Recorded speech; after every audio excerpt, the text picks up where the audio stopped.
नमस्कार, मैं हूं प्रदीप। आप देख रहे हैं थिंक 360। मेरी कहानी कार्यक्रम में आज हम रूबरू हैं लकी जैन साहब से।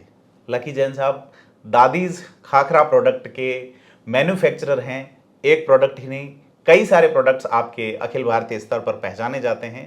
15 साल से आप बेंगलोर के जिग्नी में इसका मैन्युफैक्चरिंग यूनिट लगाकर पूरे देश भर में एक बड़ी पहचान बना चुके हैं। आपने अपनी ग्रेजुएशन बेंगलोर से की और उसके बाद में आप विदेश पोस्ट ग्रेजुएशन करने गए। वहाँ आपको एक बड़ा पैकेज मिला और उसके बाद आपने उस पैकेज को छोड़ करके जॉब सीकर की बजाय जॉब प्रोवाइडर बनना चाहा। तो किस तरह से यह भाव आया, कैसे आपने एक नौकरी पाने की बजाय नौकरी देना शुरू किया?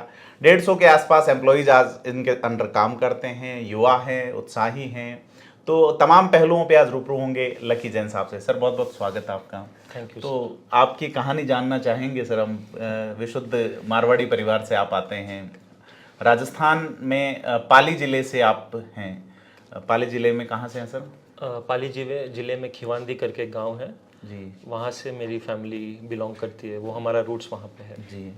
तो आपने पोस्ट ग्रेजुएशन जब की तो आपको वहाँ जॉब ऑफर हुआ लंदन में। हाँ। क्या, थोड़ा मैं जानना चाहूँगा क्या कहानी थी? तो एज ए यंगस्टर उन दिनों मैंने मेरा पोस्ट ग्रेजुएशन 2007 में कंप्लीट किया था। तो एज ए यंगस्टर हम चाहते हैं कि एक विदेशी कंपनी में काम करना, भारत से बाहर जाना काफ़ी ट्रेंड में था, काफ़ी फैशनेबल था। और लकीली बहुत अच्छा पैकेज भी मिला था मुझे उस टाइम। लकी तो आप हैं ही नाम से। तो काफ़ी अच्छा पैकेज भी था, बट मैं लेना भी चाहता था उसे। जी, बट मेरे जो दादाजी है उनका एक ही कहना था कि परिवार से दूर नहीं रहना है, आपको पढ़ाई करना है, घूमना है, आप बाहर जाइए। बट जो आप बाहर करोगे उससे अच्छा वो सारी चीज़ आप क्यों नहीं अपने देश में कर सकते। कोई आपको बड़ा पैकेज दे रहा है तो आपकी वैल्यू आप समझिए और आप यहाँ पे जॉब प्रोवाइड कीजिए। ये उनका जो मानना था, और शायद उस टाइम मुझे ठीक नहीं भी लगा था थोड़ा। जी। बट समय के साथ साथ मुझे पता चला कि वो कितना विजडम वाला जो उनका। आपको कितना पैकेज ऑफर हुआ था उस समय 2007 में? तो वॉज अराउंड 30,000 पाउंड्स, करीबन इंडियन रुपीस में 30 लाख होता है 2007 में। जी, तो 30 लाख की बहुत वैल्यू थी Yes, उस समय। आप सोने के भाव से अगर करेंसी को देखें तो जस्ट 5 गुना आज के टाइम में। करेक्ट। तो बड़ा पैकेज था, आपने छोड़ दिया। कंपनी कौन सी थी सर जो ऑफर किया था?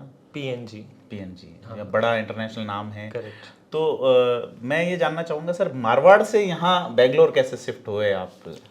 तो एक्चुअली मैं थर्ड जनरेशन हूँ यहाँ पे। मेरे दादाजी खिवांदी में पले बड़े, और उन्होंने उस टाइम BSc फिजिक्स में भी किया था। तो वो पता नहीं जॉब अपॉर्चुनिटी के हिसाब से टाइम्स ऑफ इंडिया बॉम्बे में उन्होंने सर्विस दी। और फिर आई थिंक मारवाड़ी खून में बिजनेस लिखा होता है, तो बेंगलोर आना हुआ उनका। और मेघराज एंड ब्रदर्स नाम से एक साड़ी की बिजनेस उन्होंने स्टार्ट की, जो काफ़ी सक्सेसफुल भी रही, आज भी चलती है। मेरे छोटे दादाजी से चलाते उसे। और मेरे पापा भी पैदा खिवांदी में हुए, बट एजुकेशन मतलब सारा चीज़ यहाँ पे उनका हुआ। उन्होंने दादाजी का काम संभाला फिर? बहुत ब्रीफ पीरियड के लिए उन्होंने काम संभाला था, पर उन्होंने भी फिर अपना डिस्ट्रीब्यूशन का एक नया एजेंसी का बिजनेस स्टार्ट किया था। न्यूट्रिन चॉकलेट बेचते थे स्टार्टिंग में। बिल्कुल। तो वैसे करते करते C&F सुपर स्टॉकिस्ट, आज कम से कम 15 कंपनियों के वो C&F सुपर स्टॉकिस्ट के ऑपरेशंस अभी भी कर रहे हैं जी। और मैं तो प्रॉपर मैं नाम जानना चाहूँगा। पिताजी का नाम विमल कुमार जैन है और मेरे चाचा विजय कुमार जैन। दादाजी मेघराज जी, जिनके नाम से आपकी एक कंपनी है। हाँ, जी, दादाजी मेघराज जी जैन है। जी। तो ये फैमिली में बिजनेस हिस्ट्री रही और बिजनेस। लेकिन आपकी फैमिली मुझे थोड़ा अलग लग रहा है। अच्छा। जैन और मारवाड़ के जो लोग हैं वो एक बिजनेस लगाता है, दूसरा फिर उसे आगे बढ़ाता है। आपके यहाँ पे एक बिजनेस दादाजी ने लगाया, पिताजी उसे आगे नहीं बढ़ा के अपना नया एम्पायर खड़ा कर रहे हैं। पिताजी ने एम्पायर खड़ा किया, फिर आप एक और अलग वे में जा रहे हैं। हाँ। तो ये किस तरह से संभव हो पा रहा है? देखिए, एक एंटरप्रेन्योरशिप का एक नेचुरल जैसे कहते खून में है। तो हम लोग बॉर्न एंटरप्रेन्योर्स हैं मारवाड़ी समाज के। कई सारे प्रतिभाशाली व्यक्ति हम देखेंगे जो आज टॉप के लेवल पे बिजनेस करते हैं। तो एक और चीज़ ये भी होता है कि एक रिस्क मिटिगेट करने का भी एक जरिया होता है कि आप एक बिजनेस में हो तो कई एक और बिजनेस हमारा हो, कई कोई भी उतार चढ़ाव हो तो दूसरा बिजनेस उसे सपोर्ट कर सके। शायद वो भी एक थॉट रहती है, डाइवर्सिफिकेशन। और वो शायद मैंने उस टाइम वो नहीं सोचा था, बट खुद के पैरों पे खड़ा होना, खुद का एक स्टार्टअप करना, शायद दैट वाज समथिंग विच 2007 में खाकरा को एक नेशनल ब्रांड बनाना कौन सोचता था? हाँ, तो इसकी भी बहुत ही रोचक कहानी है जी तो मारवाड़ी घरों में तो खाकरा स्टेपल होता है। जी। तो जब मैं खाकरा खा रहा था तो आप लंदन से आ गए थे वापस, उसके वापस बाद आया में था, हाँ। पता नहीं क्या करना है, नौकरी ढूंढ पता रहे नहीं क्या करना है। तो एक्चुअली एमटीआर के प्रोडक्ट्स हम लोग काफ़ी खाते थे, थे। जी पैकेज फूड और रेडी टू कुक मील्स और पुलियोगरे मसाला ये सब। तो मुझे लगा कि एमटीआर ने एक साउथ इंडियन आइडेंटिटी क्रिएट की है। तो जो वेस्टर्न पार्ट ऑफ इंडिया है, खाकरा जैसा प्रोडक्ट्स है या चटनियाँ जो है हमारी जो देसी, उनके बारे में इतना बड़ा कोई नेशनल ब्रांड या इंटरनेशनल ब्रांड नहीं बना है।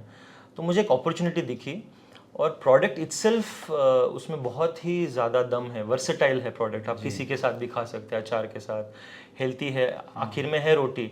और जैन परिवारों में खाकरा ज़्यादा खाया जाता है क्योंकि हम लोग बाहर खाना या लहसुन प्याज इत्यादि नहीं खाते कैरी आउट भी आसानी से कर सकते हैं तो इसको। Easy to carry, easy to eat any time of the day, healthy है।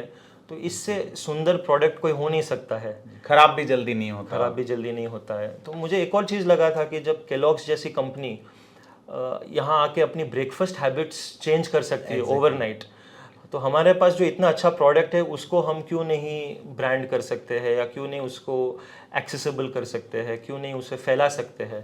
तो ये एक इनिशियल थॉट आया मेरे माइंड में खाते हुए कि इसके बारे में कोई कुछ क्यों नहीं कर रहा है, इसको हम बड़ा कैसे करें। और वहीं से सोचते सोचते दादीज जो हमने ब्रांड नेम रखा जी। तो वो भी यही बताना चाहता था कि दादीज है जो ट्रेडिशनल है, प्यार से बनता है।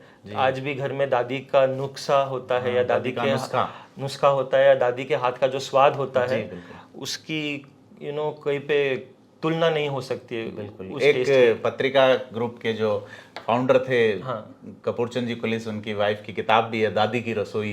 करेक्ट। तो वो काफी फेमस हैं उसमें। तो दादी वाली बात आप सही कह रहे हैं, दादी जी के नुस्खे कई सारे उसमें आते भी हैं। तो आज भी आई थिंक ये विजडम जो है उसे भारत में प्रिजर्व करना चाहिए जी। तो यही थॉट से हमने ब्रांड स्टार्ट किया और सारे जो एथनिक प्रोडक्ट्स है भारत के और specially north India, western parts of India के, तो हमने सोचा कि इस ब्रांड के अंदर उन प्रोडक्ट्स को हम मैन्युफैक्चर कर सकते हैं। क्या क्या ब्रांड है अभी खाकरा के? दादीज के अंदर हम खाकरा बनाते हैं, हम चटनी, सूखी चटनी पाउडर्स बनाते हैं, एक वो जो भाकरी आती है भाकरी बनाते हैं, और अभी काफ़ी बड़ा रेंज पैकेज स्वीट्स का हमने लॉन्च किया है जैसे काजू कतली हो गई, पेड़ा, बर्फ़ी, ये सारे जो पैकेज फूड्स है वो सारी चीज़ हम बना रहे हैं अभी दादीज के अंदर।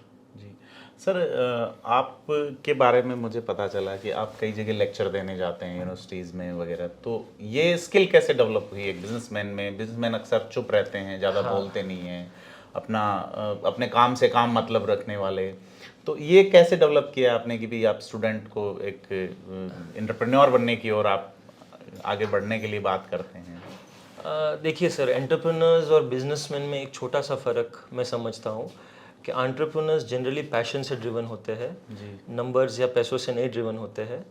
तो ये पैशन काफ़ी पहले से मुझ में था। आई यूज्ड टू मतलब पब्लिक स्पीकिंग हो या बहुत सारी एक्टिविटीज़ में मैं पहले से ही इन्वॉल्व रहा हूँ।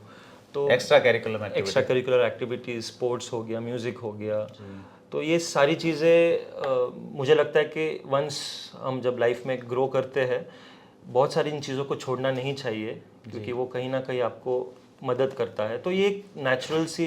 पर आजकल लोग नंबर गेम के पीछे भाग रहे हैं, इतने परसेंटेज, वो स्पोर्ट्स छोड़ रहे हैं, म्यूजिक छोड़ रहे हैं, डिबेट छोड़ रहे हैं। मैं जहाँ भी जब बात करता हूँ कॉलेजेस में तो मैं वर्क लाइफ बैलेंस की भी बात करता हूँ कि आई सी लॉट ऑफ स्टूडेंट्स जो 10th से 11th से 12th से स्टार्टअप प्लान है, फंडिंग चाहिए, मतलब they want to start business very early in their life which is good, but I feel बचपन वापस नहीं आता है। एक टाइम के बाद हम वापस बचपन में जाना चाहते हैं। तो आई फील कि इन चीज़ों को हमें ग्रेजुअली लेना चाहिए। हर चीज़ का एक अपना टाइम होता है और सीखने की उम्र होती है, तो जितना हम ज़्यादा सीखते हैं उस पर फोकस करना चाहिए। तो ये नेचुरली मेरे अंदर ये सारी भावनाएं थी। तो ओवरऑल पता नहीं, जैसे आप आज इंटरव्यू कर रहे, काफ़ी लोगों को दादीज की स्टोरी इंटरेस्टिंग लगी। जी बिल्कुल। तो मुझे कॉलेज में बुलाया गया कि आप क्यों नहीं बताते यंग जनरेशन को कि आपने कैसे स्टार्ट किया, क्योंकि सबको बिजनेस स्टार्ट करना होता है, उनको आइडिया मिलती वो है। नाम ही हम तो ये सोच रहे हैं कि युवा आदमी, आज से 15 साल पहले तो आपकी उम्र क्या रही होगी उस समय? तो हाँ, तो मैं 24 साल का 24 साल के था, तो उस समय नाम लोग अलग टाइप के रखते हैं, तो आपने इसको इस तरह से देखा कि वो हर आदमी कनेक्ट हो जाए उसमें। करेक्ट। भाई मैगी और दादी का एक ऐसा लगता है कि साउंड सेम साउंड पिच करता है ना, तो वो जो है एंटरप्रेन्योर्स की जो है, तो आप जैसा कह रहे हैं कि हेयरलाइन डिफरेंस होता है between the entrepreneur and businessman, correct. तो उस पे आप थोड़ा सा हमें और बताएं। हाँ, तो वही एंटरप्रेन्योर पैशन के लिए करता है, अपने सेटिस्फैक्शन के लिए करता है, तो कहीं ना कहीं कोई नंबर चेज नहीं करता है जनरली। उसे अपनी आइडिया का सक्सेस या जो अपने बिजनेस को अपना बेबी मानता है और उसके लिए काफ़ी समर्पण करता है। तो नंबर्स जनरली, मैं अपने बिजनेस को जनरली नंबर्स के तौर पे नहीं देखता हूँ। In fact we feel that we have to reach more consumers. कितना टर्नओवर होगा सर आपका? We are doing close to 40 crores नाउ per annum जी, and hopefully we'll be growing in the coming years. Sir एक ये कहते हैं एंटरप्रेन्योर फेल होते हैं बहुत सारे, तो मैं उसको जानना चाहता हूँ कि एंटरप्रेन्योर सक्सेस कैसे होते हैं और फेल क्यों होते हैं? देखिए सर, एक एंटरप्रेन्योर की लाइफ बिल्कुल इजी नहीं है, बहुत सारे फैक्टर्स उसमें लगते हैं, और जब मैं अपनी जर्नी देखता हूँ तो मुझे लगता है कि आई हैव बीन लकी कि मैं सरवाइव कर रहा हूँ, क्योंकि फंड्स का प्रॉब्लम होता है, मार्केट एक्सेसिबिलिटी का प्रॉब्लम होता है, आप अच्छा प्रोडक्ट बना भी लो, बेचने की कला आनी चाहिए, बहुत सारे एंट्री एग्जिट बैरियर्स होते हैं, तो मार्केट काफ़ी डायनामिक है सर। तो जब तक आप कुछ नया नहीं सोचोगे, कुछ अलग नहीं सोचोगे, सक्सेस का कोई गारंटी रहता नहीं है। बट जो पैशन आपके अंदर है, वो पैशन ही आपको, अगर आपके आइडिया में आपको भरोसा है, विश्वास है, तो कहीं ना कहीं सक्सेस ज़रूर मिलती है। छोटी अप्स एंड डाउन्स तो लाइफ का पार्ट एंड पार्सल है जी, बट आप कैसे रीबाउंड करते हो। जैसे हम, मेरे साथ भी काफ़ी रोजी पिक्चर तो था नहीं, 6-7 साल तक तो हमने भी बहुत स्ट्रगल किया।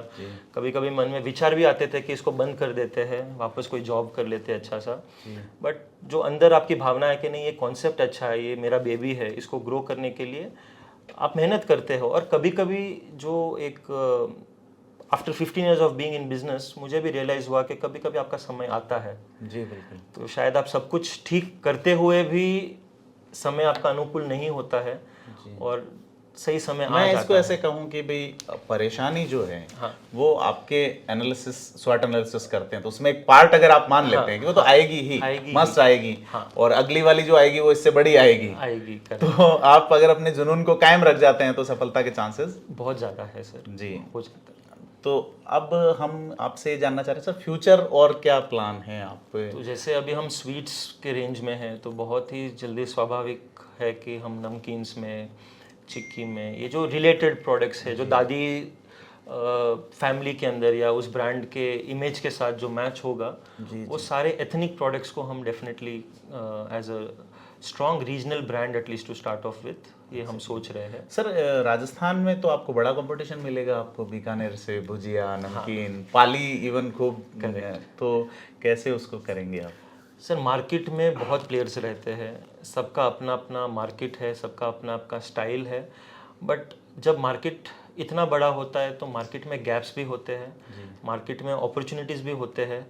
तो जब इनिशियली मैं बिजनेस करता था तो मैं भी थ्रेट्स को देखता था, बट कुछ समय के बाद समझ में आता है कि थ्रेट्स तो रहेंगे ही रहेंगे, बिजनेस अपॉर्चुनिटीज़ को देखो। तो आज जब हमने स्वीट स्टार्ट किया तो ऐसा नहीं है कि स्वीट्स में प्लेयर्स कम हैं जी, हल्दीराम है, बीकानो है, बीकाजी है, यहाँ के लोकली रीजनल भी बहुत सारे स्ट्रॉन्ग प्लेयर्स है, बट कहीं ना कहीं आपको अपॉर्चुनिटी खोजनी है, आपका यूएसपी क्या है जी, क्योंकि हर चीज़ के कस्टमर्स है। आज कपड़े ले लो आप, कितने ब्रांड्स हैं, तो जी बिल्कुल कोई ऐसा नहीं है कि दूसरे ब्रांड्स खत्म हो जा रहे हैं। आप किस कस्टमर ग्रुप को टारगेट कर रहे हो, आप क्या ऑफरिंग दे रहे हो, कस्टमर आपके प्रोडक्ट में क्या वैल्यू देखता है, उसको आप कैसे कम्युनिकेट कर रहे हो, ये कुछ एंटरप्रेन्योर ये कहते हैं गवर्नमेंट सपोर्ट नहीं करती, या वो टैक्सेशन या पॉलिसी इन पे जाती, तो उसको कितना मैटर करना चाहिए, व्यक्ति को कितना ध्यान देना चाहिए उसको? सर ये हकीकत तो है, एटलीस्ट जब मैंने बिजनेस स्टार्ट किया तो जो बिजनेस लोन भी था वो ऑलमोस्ट 13.5% का मैंने बिजनेस लोन लिया था, which is very high for a business to succeed. Loan sanction होने में गवर्नमेंट बैंक से मुझे 8 से 9 महीने लग गए।